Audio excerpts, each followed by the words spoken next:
Hello दोस्तों, बहुत बहुत स्वागत है आपका हिंदी मीडियम के नंबर 1 चैनल स्वम क्लासेस में।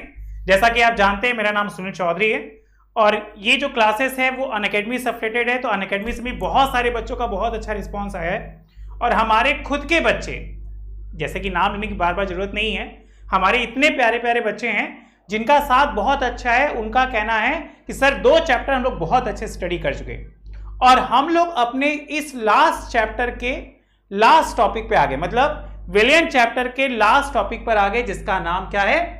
परासरण दाब। लेकिन परासरण दाब समझने से पहले एक छोटी सी बात हम आपको समझाना चाहते हैं कि पिछली क्लास की जो टॉपिक थी हिमांक अवनमन, अब हिमांक अवनमन की बात करें तो इसे डेल्टा टीएफ से दिखाए थे और हम लोगों ने पढ़ा था विलेय के अणुभार की गणना। बेटा ये मोस्ट इंपॉर्टेंट है। अगर विलेय के अणुभार की बात करें तो इसका फॉर्मूला आप याद कर लीजिएगा।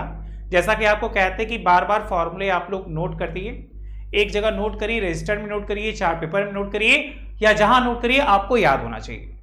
तो आइए एक बार फॉर्मूला एक बार फिर से याद कर लेते हैं कि डब्ल्यू ए बराबर क्या? K F into M A by delta T F into 1000 by M B. इसको याद कर लीजिए। अगर ये याद हो जाए तो हम आज की टॉपिक स्टार्ट करेंगे परासरण दाब। परासरण दाब है क्या? परासरण दाब को सबसे पहले बताने वाले थे एविनोलेट। उन्होंने कहा था कि परासरण दाब का मतलब होता है धक्का देना, धकेलना। किधर से किधर धकेलना? अधिक सांद्रता से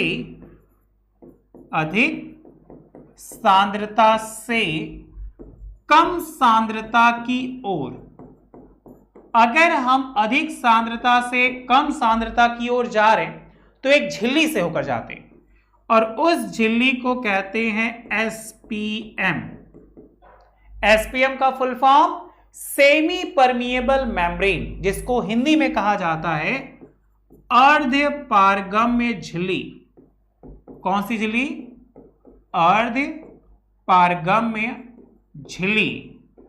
ये वह झिल्ली है जिसके द्वारा हम क्या करते हैं कि अगर अधिक सांद्रता वाली कोई विलयन है तो वो इन झिल्ली से गुजरकर कम सांद्रता की ओर चला जाता है। ये हमारी अधिक सांद्रता है,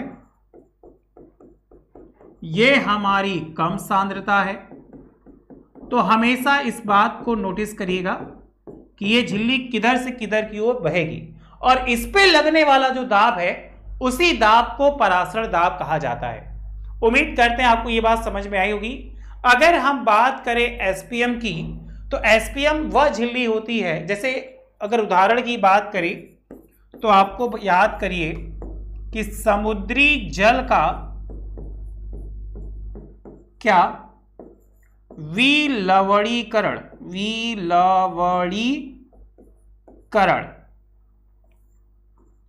आपको पिछली क्लास में बता रहे थे वो चक्की नमक निकाल वाला कि समुद्र में इतने सारे लवण मतलब सॉल्ट हो गए हैं जिसकी वजह से समुद्र का पानी खारा हो गया।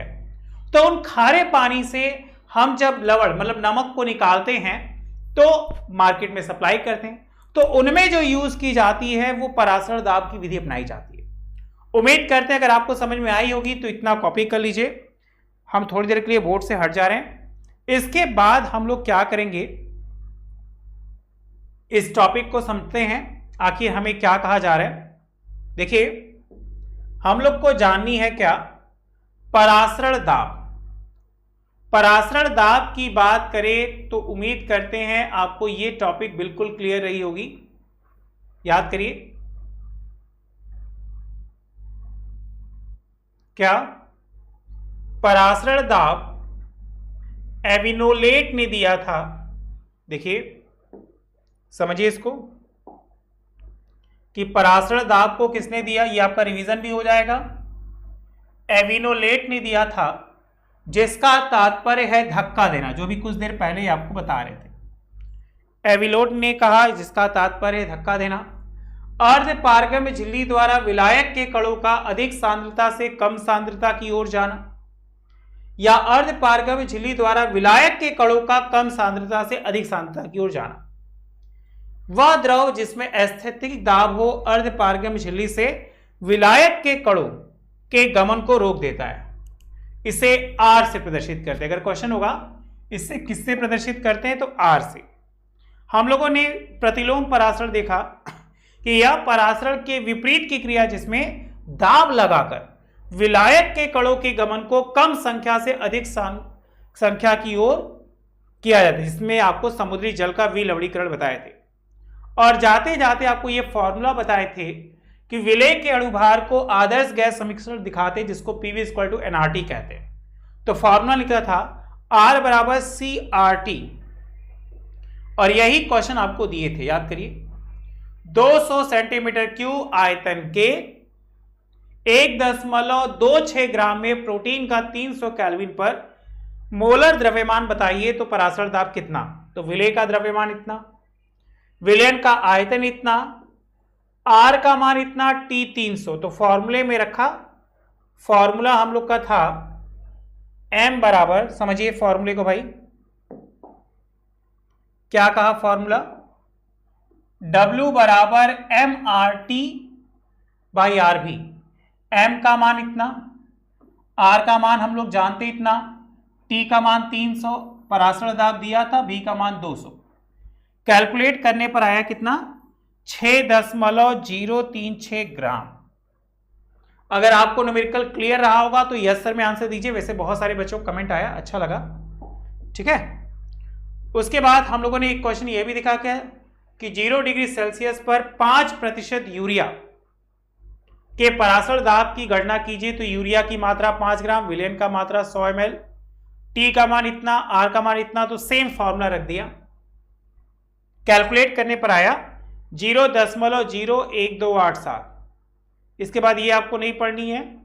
दोस्तों अगर आप यूपी बोर्ड के स्टूडेंट हो तो आप सभी के लिए गुड न्यूज़ है। जैसा आप सभी को पता है आपके हाफ ईयरली एग्जाम पास में है और इस हाफ ईयरली एग्जाम के मार्क्स भी इस बार ऐड होंगे। तो इसी को देखते हुए हाफ ईयरली एग्जाम की जबरदस्त तैयारी कराने के लिए अनअकैडमी आपके लिए लेकर आए हैं हल्ला बोल यूपी बोर्ड 2021-22, जिसमें आपको बताया जाएगा कि आप अपने सभी विषयों की तैयारी कैसे करें। हर सब्जेक्ट के एक्सपर्ट टीचर आपको बताएंगे कि उस सब्जेक्ट में आप कैसे 90+ ला सकते हैं, कौन सा चैप्टर आपके लिए इंपॉर्टेंट है, क्या सिलेबस है, कैसे न्यूमेरिकल रिएक्शन कैसे तैयार करना है और कैसे आप अपना रिवीजन करेंगे।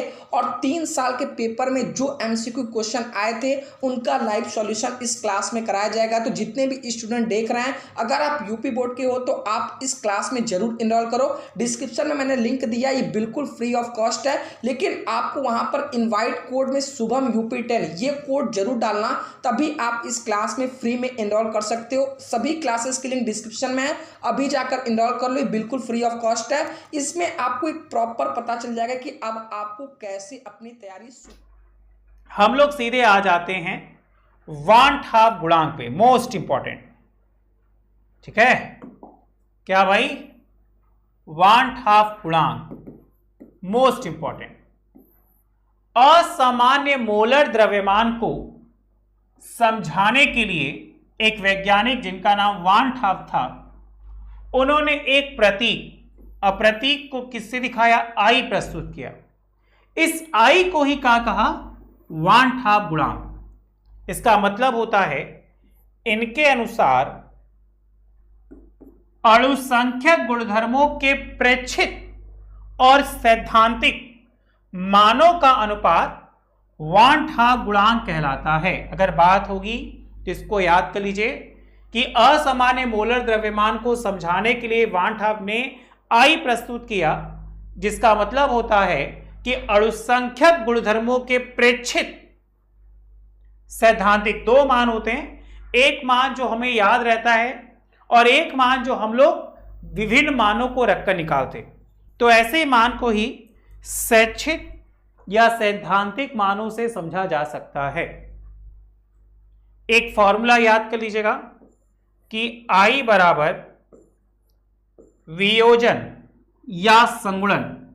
वियोजन का मतलब होता है टूटना और संगुणन का अर्थ होता है जुड़ना। ठीक है, के बाद अणु संख्यक गुणधर्मों का प्रेक्षित मान और वियोजन या संगुणन से पूर्व अणु संख्यक गुणधर्मों का सैद्धांतिक मान का जो अनुपात होता है उसे ही वान ठाप गुणांक कहते हैं।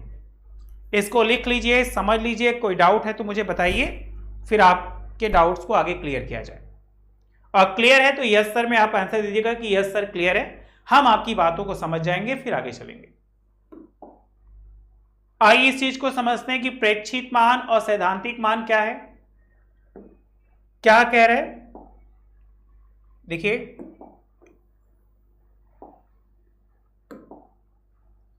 आई बराबर delta P upon delta P. एक डेल्टा पी किसको? प्रेक्षित मान को, और एक किसको? सैद्धांतिक मान को। या इसी को किसके बराबर रख सकते हैं? Delta T B. याद करिए, यह आपेक्षिक वाष्पदाब का अवनमन था और डेल्टा टी बी याद आ रहा है, उन्नयन था कि अवनमन था।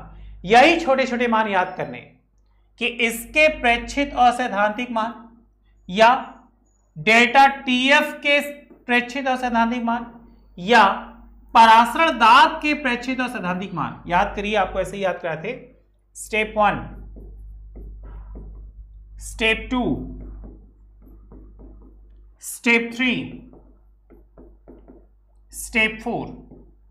तो टोटल हो गए हम लोग के 4, और चारों स्टेप के जो प्रेक्षित और सैद्धांतिक मान होंगे उनके अनुपात को हम लोग दिखाएंगे किससे?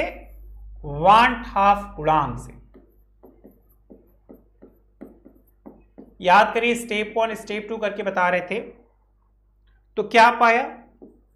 नोट में इसको लिख लीजिए बेटा। हम जानते हैं कि परासरण दाब मोलर द्रव्यमान के व्युत्क्रमानुपाती, मतलब उल्टा होता है, अतः वान हाफ के अनुसार मोलर द्रव्यमान की गणना निम्न प्रकार से की जा सकती है। ओके, क्या कह रहे हैं? हम जानते हैं कि परासरण दाब मोलर द्रव्यमान के व्युत्क्रमानुपाती होता है, अतः वान हाफ के अनुसार मोलर द्रव्यमान की गणना निम्न प्रकार से की जाती है। फॉर्मूला है बेटा, इस फॉर्मूले को अपने चार्ट पेपर पे आप जरूर लिखिएगा, बहुत इंपॉर्टेंट है। क्या? देखिए, क्या ले लिए? इसको इधर रखते हैं। वान हाफ विलेय के मोलर द्रव्यमान का सैद्धांतिक मान और विलेय के मोलर द्रव्यमान का प्रेक्षित मान का जो अनुपात होता है उसे ही कहते क्या है? वान हाफ गुणांक। आइए, माना वियोजन की मात्रा, इसको अल्फा कहिए। अगर कोई हमसे पूछे कि वियोजन की मात्रा को किससे दिखाते हैं, तो अल्फा से दिखाते हैं। तो A से Na हो गया। हम मान लेते कि प्रारंभ में हमारा जो मान है वो 1 है और इसमें 0, तो T समय बाद, कुछ समय बाद जितना भी होगा 1 में से घटा देंगे तो 1 माइनस अल्फा, और इसमें मान जुड़ जाएगा क्या? अल्फा। अब दो मान हम लोग को चाहिए, एक सैद्धांतिक मान और एक प्रेक्षित मान। तो सैद्धांतिक मान हो गया 1 प्लस 0, मतलब मान 1 में 0 जोड़ोगे तो वो 1 ही आएगा। और प्रेक्षित मान जो हो जाएगा हमारा 1 minus alpha plus N alpha. इन दोनों को नोट कर लीजिए, नोट कर लीजिए तो हम लोग आगे चलें। ओके, उम्मीद करते ये चीजें आपको अच्छे समझ में आ रही होंगी। कुछ कुछ बातें हैं जो हमें बहुत याद करनी, बहुत अच्छे समझना है, क्योंकि एग्जामिनर आजकल के बहुत ज्यादा स्मार्ट हो गए और हमें बोर्ड एग्जाम में स्मार्ट बनकर ही क्वेश्चन देना है, क्योंकि आप जान रहे कि आप लोग का हाफ ईयरली स्टार्ट हो रहा है, तो हाफ ईयरली में कुछ चीजें जो है बहुत इंपॉर्टेंट है। ठीक है, आइए, क्या पाया?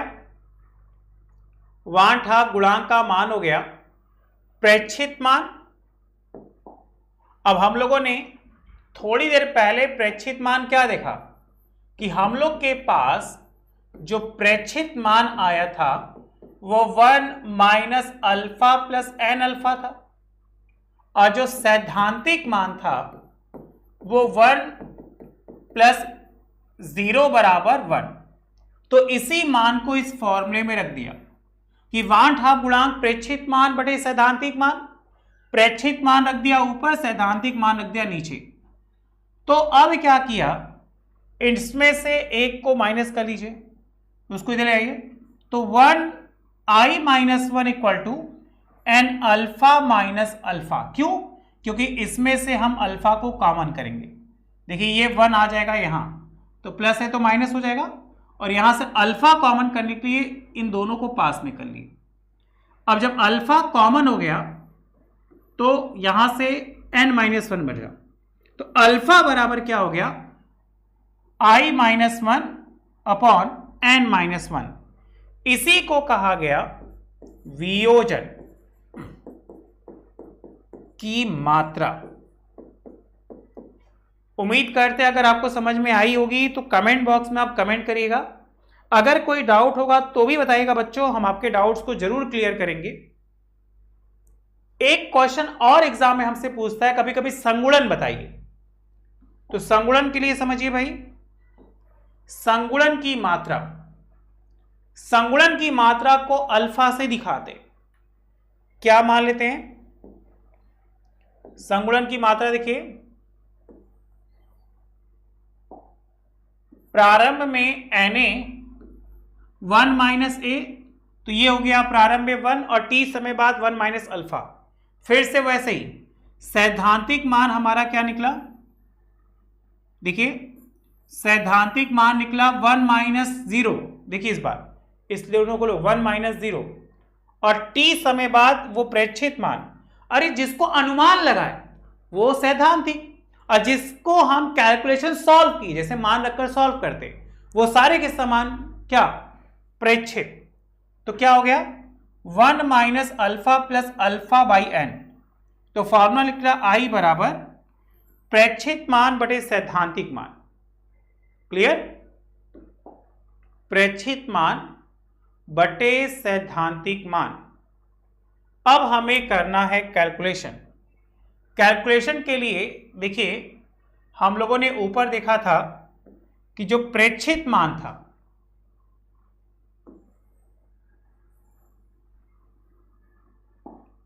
प्रेक्षित मान हो गया इतना, सैद्धांतिक मान हो गया 1। फिर वही काम करिए, 1 का गुणा कर दीजिए, तो i बराबर 1 minus alpha into alpha by N. अब क्या करिए, इस n को हटाने के लिए n से गुणा कर दीजिए दोनों पक्षों में। अब दोनों पक्षों में जब n का गुणा करेंगे तो इसमें भी n का गुणा हो जाएगा, तो ये ni हो गया। यहां 1 है तो n का गुणा हो गया, अल्फा है तो n अल्फा हो गया, और ऊपर और n नीचे ये दोनों कट के सिर्फ हो जाएगा अल्फा। अब क्या करिए, इस n को ले आइए यहां, तो n i माइनस n क्योंकि प्लस में था, और यहां भी अल्फा अल्फा को कर लीजिए कॉमन, तो अल्फा 1 माइनस n। यहां से n को कॉमन कर लेते हैं, n बराबर n i माइनस 1। बताइए अगर इतनी बात क्लियर हुई तो हम आगे चलेंगे। कुछ नहीं करना है, आप लोग मैथ के स्टूडेंट हैं, और मैथ के स्टूडेंट मुझे पता है बहुत अच्छे से इस चीज को कर लेंगे। कॉमन करना है, बस कॉमन करते जाइए, चीजें अपने आप क्लियर होती जाएंगी। ठीक है, तो हमने क्या किया, कॉमन कर लिया, और कॉमन करने के बाद क्या देखा, देखिए कॉमन करने के बाद हम लोगों ने पाया यहां से n कॉमन कर लिया, यहां से अल्फा कॉमन किया था। अब अल्फा चाहिए तो इसको इसके बटे में फेंक दो, तो अल्फा बराबर हो गया n i माइनस 1 बटा 1 माइनस n। एक छोटा सा नोट, ये मोस्ट इंपॉर्टेंट है, आया था एग्जाम में, कि कार्बोक्सिलिक अम्लों के लिए 1/2 गुणांक आई का मान 1/2 और n का मान 2 होता है। देख लीजिए, 1/2 गुणांक आई मतलब आई का मान याद करिएगा 1/2 और n का मान क्या 2। अगर हम यहीं पे मान रख दें n का मान 2, i का मान 1/2, 1/2 माइनस 1 पूरे के बटा 1 माइनस n मतलब 1 माइनस 2। अब ये इसको इधर किया तो क्या बचा 2 गुणे, देखो 1/2 माइनस 1, 2 आ गया, 1 माइनस 2 मतलब माइनस 1/2 पर आ रहा है, माइनस 1/2 इस पूरे के बटे -1, माइनस से माइनस कैंसिल कर लो तो क्या हो जाएगा, सिर्फ 1/2 गुणे 2, 2 से 2 काटो, मान क्या गया 1। अगर हमसे कोई पूछे कार्बोक्सिलिक अम्ल का 1/2 गुणांक I का मान 1/2, n का मान 2 हो तो वियोजन मान, वियोजन की मात्रा कितनी आई 1 होगी। क्लियर? बताइए, अगर क्लियर है तो यस सर में आंसर दीजिए, हम लोग आगे चलेंगे। अगर डाउट होगा तो बताइएगा प्लीज। आप क्या करिएगा, नीचे कमेंट बॉक्स में जरूर कमेंट करिए, हम कमेंट रोज चेक करें, देख रहे हमारे बच्चों का बहुत अच्छा रिस्पांस है, ठीक है। तो आप बस नीचे कमेंट करिएगा। ये चैप्टर हो गया लगभग खत्म। कुछ टॉपिकें जो एग्जाम पर्पज से हम लोग के लिए पूछी जाती हैं उस चीज को देखिए क्या कह रहे। सबसे पहले पूछा गया हम लोग से आदर्श और अनादर्श विलयन, आइडियल और अनआइडियल सॉल्यूशन। क्या कि जब विलय विलय देखिए या विलायक विलायक आकर्षण का मान विलय विलायक के आकर्षण के मान के बराबर होता है तो ऐसे विलयन को ही आदर्श विलयन कहा जाता है। ध्यान दीजिएगा, क्वेश्चन बनेगा आदर्श विलयन किसे कहते हैं, जिसको आइडियल सॉल्यूशन के नाम से जानते हैं, कि जब विलय विलय कॉमा विलायक विलायक आकर्षण का मान विलय विलायक के आकर्षण के बराबर होता है तो उसे आदर्श विलयन कहते हैं। अब याद रखिएगा, आदर्श विलयन के लिए कुछ शर्तें, मतलब अगर आदर्श विलयन होगा तो क्या क्या चीजें होंगी, किसमें, आदर्श विलयन में। तो आदर्श विलयन के लिए सबसे जरूरी जो सबसे पहले होगा उस चीज को समझिए, क्या, यह विलयन राउल्ट के नियम का पालन करना चाहिए। अगर विलयन राउल्ट के नियम का पालन कर रहा है तो आदर्श विलयन है, राउल्ट के नियम का पालन नहीं कर रहा है तो आदर्श विलयन नहीं है। दूसरा, आयतन परिवर्तन जिसको डेल्टा भी कहते हैं, इसका मान हमेशा क्या होना चाहिए, 0। सबसे पहली शर्त आदर्श विलयन के लिए क्या हो, राउल्ट के नियम का पालन करें। दूसरी शर्त क्या है, दूसरी शर्त यह है कि आयतन परिवर्तन का मान 0। तीसरा मोस्ट इंपॉर्टेंट क्या, एंथैल्पी परिवर्तन, डेल्टा H का मान भी क्या होना चाहिए, 0। राउल्ट के नियम का पालन करना चाहिए, डेल्टा V का मान 0 होना चाहिए, डेल्टा H का मान भी 0 होना चाहिए। अगर ये तीनों शर्तें होंगी तो आदर्श विलयन कहलाएंगी। अगर ये तीनों शर्तें नहीं होंगी तो बच्चे मेरे बहुत स्मार्ट है, अनादर्श विलयन कहलाएगी। आइए कुछ एग्जाम्पल समझिए आदर्श विलयन के, इसके बाद हम लोग अनादर्श विलयन पे चलेंगे, फिर देखेंगे उसमें भी आखिर क्या क्या शर्तें होती हैं।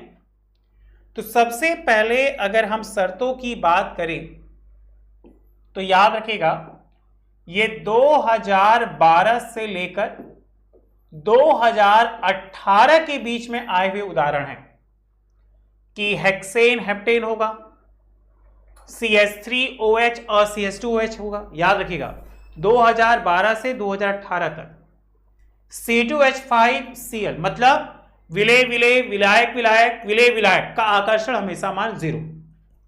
CCl4 SiCl4 बेंजीन और टॉलुइन, क्लोरोबेंजीन और ब्रोमोबेंजीन, ये 6 एग्जाम्पल हैं। ये 6 के एग्जाम्पल 2012 से लेकर 2018 के बीच में पूछे गए हैं। उम्मीद करते कि हमारे सभी बच्चों को समझ में आया होगा। इसके बाद हम लोग बात करेंगे क्या, अनादर्श विलयन की। क्या कि जब विलय विलय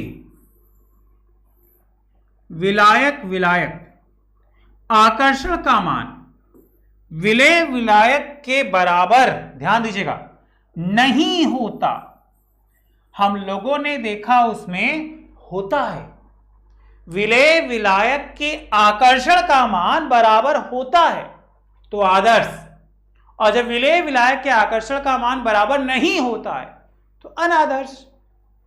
आइए कुछ शर्तों की बात करें कि एक्चुअल में कौन कौन सी शर्तें होती हैं। इन शर्तों पे ध्यान दीजिए।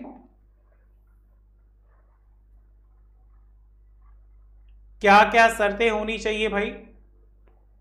तो सबसे पहली जो शर्त होनी चाहिए, जैसा कि अभी आपको कुछ देर पहले हम समझा दिए कि उसमें जो है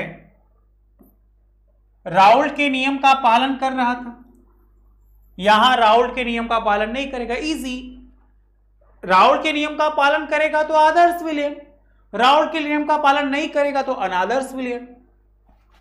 आयतन परिवर्तन शून्य नहीं होता, और हमने देखा था वहां पे डेल्टा V का मान 0 है तो आदर्श, और जब डेल्टा V का मान इज नॉट इक्वल टू 0 तो क्या, अनादर्श। एंथैल्पी परिवर्तन, अभी हम लोगों ने देखा कि वहां भी एंथैल्पी परिवर्तन 0 होता है, और यहां फिर कह दिया 0 नहीं होता है, मतलब डेल्टा H, और अगर delta H is not equal to 0 तो क्या, अनादर्श। मतलब अनादर्श विलयन में विचलन, अनादर्श विलयन में आकर्षक बलों के द्वारा 2 प्रकार का विचलन होता है। विचलन का मतलब परिवर्तन। अगर यहां तक आपको समझ में आया तो आप बस एक लाइन में लिखिएगा, यस सर क्लियर है। अगर कोई डाउट्स होगा तो प्लीज बच्चों कमेंट बॉक्स में मुझे कमेंट करिएगा, हम आपके कमेंट्स का इंतजार करेंगे, ठीक है। क्वेश्चन कहा गया अनादर्श विलयन में विचलन कितने प्रकार का होता है, तो 2 प्रकार का। कौन कौन सा? सबसे पहले देखिए वाष्पशील विलयनों का राउल्ट नियम। इस नियम के अनुसार, अभी तक हम लोग अवाष्पशील देखे, वाष्पशील भी देख लेते हैं, यह चैप्टर लगभग खत्म हो गया है। इस नियम के अनुसार निश्चित ताप पर अवयव का वाष्प दाब उस अवयव की मोल भिन्न के समानुपाती होता है। मतलब PA इज प्रोपोर्शनल XA। मान लेते हैं कि जो X है वो मोल अंश है और A जो है वो विलेय अवयव है, तो यहां नाम क्या दे दिया, XA। और आपको पता है इस प्रोपोर्शनल हटता है तो एक नियतांक आता है, तो हम मान लेते हैं कि ये एक प्रकार का क्या है, नियतांक है। ये हो गई फर्स्ट स्थिति। आइए भाई दूसरी स्थिति भी देखा जाए।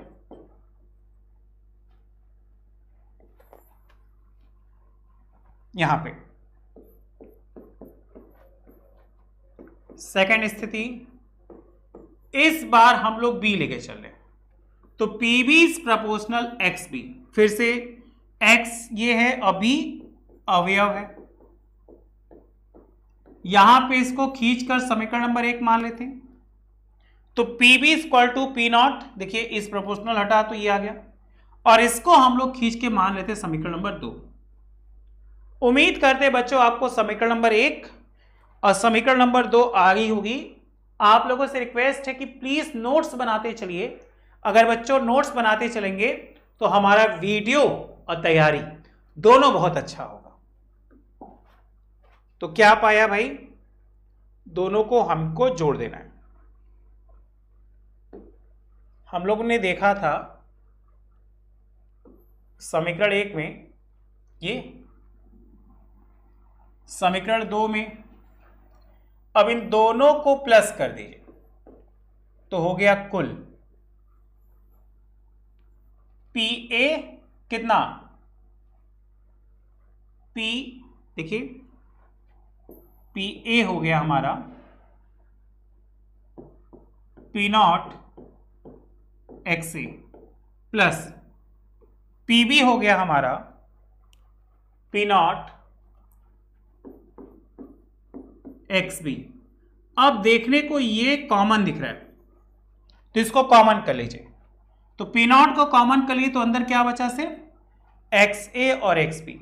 बताइए क्या यहां तक आपको क्लियर है? बच्चों प्लीज कमेंट बॉक्स में आप जरूर कमेंट करिएगा, हम आपके कमेंट का इंतजार कर रहे हैं। अगर यहां तक क्लियर है तो आप यस सर में कहिएगा या क्लियर है सर में कहिएगा, ठीक है। इसके बाद एक छोटा सा टॉपिक है, इसको देख लीजिए। ये चैप्टर हो गया है खत्म। बस एक छोटी सी टॉपिक है कि आदर्श और अनादर्श विलयन का ग्राफी निरूपण। आदर्श है तो हमने जाना पी ए बराबर पी नॉट एक्स से, अभी कुछ देर पहले देख रहे थे। पी बी बराबर पी नॉट एक्स बी। अब दो मान हो सकते, एक धनात्मक और एक ऋणात्मक। तो धनात्मक में कह सकते ये P A is not equal to P और P B is equal to not equal to X P. धनात्मक होगा तो पी ए को हम बड़ा कर लेंगे, पी बी को छोटा कर लेंगे। अगर इस चीज को ग्राफ में समझा जाए तो ग्राफ में कैसे समझेंगे, इसको कॉपी करते रहिएगा। देखिए ग्राफ समझिए बेटा,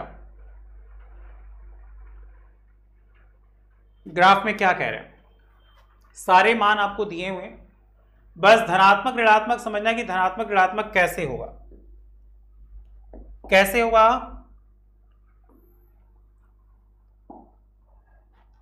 कि पी ए और इस लाइन पे पी बी, ये देखिए ये पी ए पे पी नॉट एक्स ए है और पी बी पे पी नॉट एक्स बी। तो पी कुल जो हमारा था वो क्या था, P A plus P B. देखिए अब पी बी दोनों प्रोपोर्शनल हैं, इधर वाला मान हम मान लेते हैं ये पॉजिटिव है, बोले तो धनात्मक, और ये वाला मान हमारा निगेटिव है, ऋणात्मक। तो वहीं से दो मान आए थे, ये धनात्मक का मान था और ये हमारा मान ऋणात्मक। अच्छे से कॉपी पे आप इसको बनाइए। अगर कोई डाउट है तो प्लीज मुझे बताइए, ठीक है। हम आपके डाउट्स का इंतजार कर रहे हैं। अगर कोई डाउट होगा तो मुझे प्लीज बताइएगा बच्चा, ठीक। जल्दी से उसको नोट करिए। ग्राफ बेटा बहुत मोस्ट इंपॉर्टेंट है, ग्राफ अक्सर आ जाता है एग्जाम में।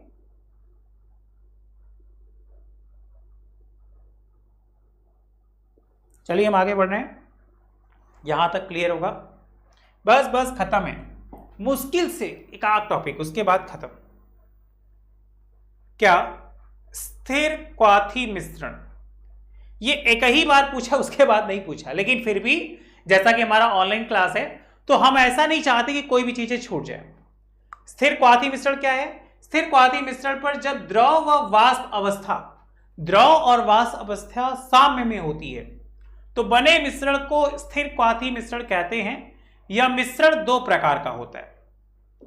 एक प्रकार होता है हमारा, देखिए क्या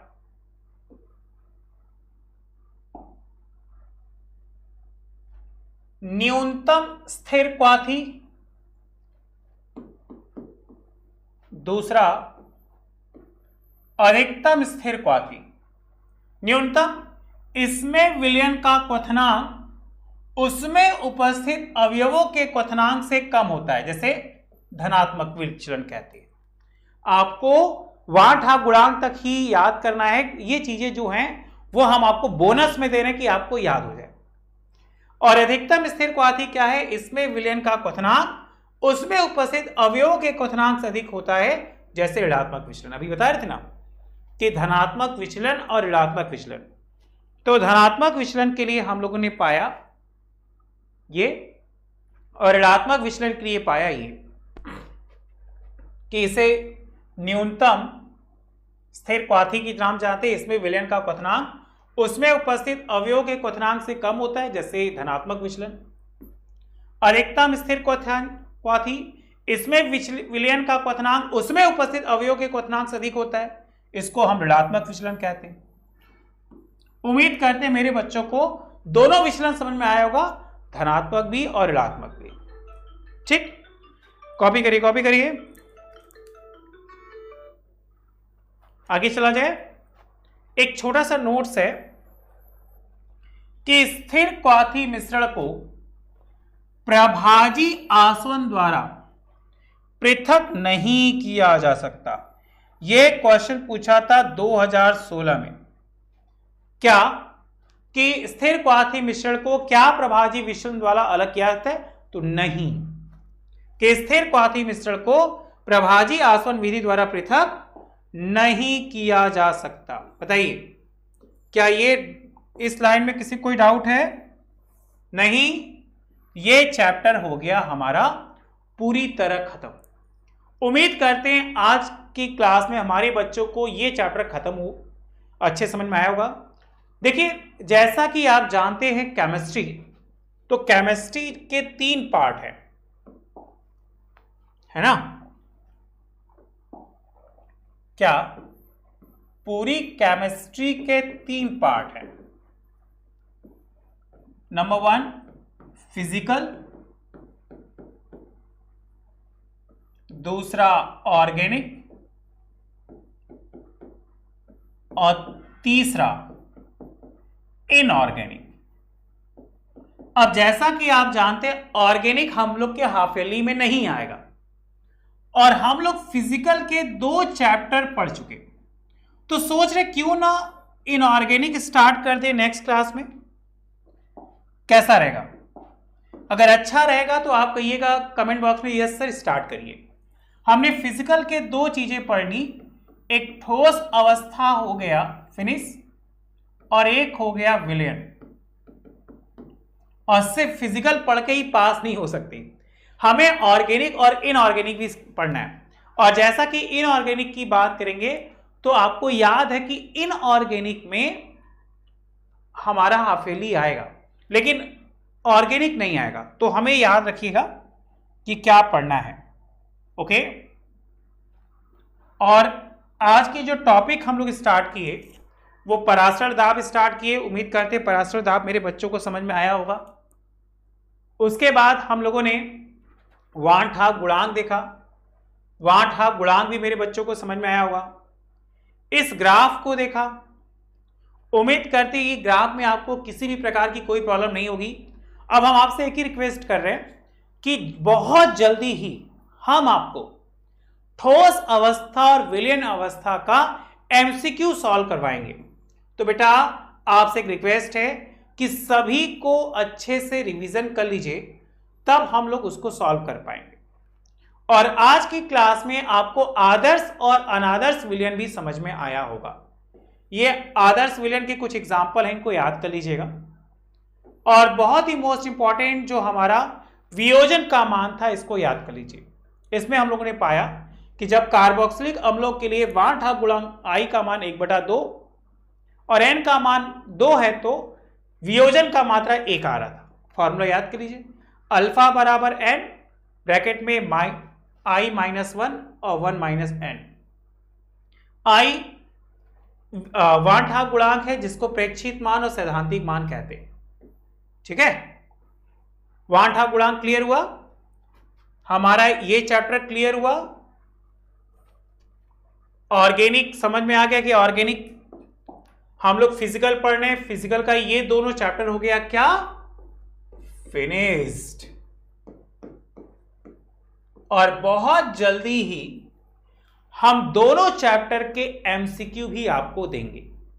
तो उम्मीद करते हैं कि हमारे जितने भी बच्चे वीडियो देख रहे हैं, अगर आज का वीडियो अच्छा लगा हो तो प्लीज इसे लाइक करिएगा, शेयर करिएगा, अपने दोस्तों से कहिए कि जल्दी से इस चैनल को सब्सक्राइब कर ले, क्योंकि हम लोग बहुत जल्दी हाफ ईयरली की तैयारी कर लेंगे और हाफ ईयरली हम लोग बहुत अच्छे से पास करेंगे, क्योंकि इस बार 2 बार एग्जाम होने वाले हैं। हाफ ईयरली के मार्क्स भी आपको एनुअल में जोड़ दिए जाएंगे। ठीक है, तो चलिए आज के लिए इतना ही, और नेक्स्ट क्लास में हम स्टार्ट करेंगे इनऑर्गेनिक, जिसे कहते हैं अकार्बनिक रसायन। तो बेटा अगर आपकी सहमति होगी हां तो आप कहिएगा यस सर स्टार्ट करिए, इतनी चीजें पढ़ के आइए। आज के लिए इतना ही, thank you so much, bye bye.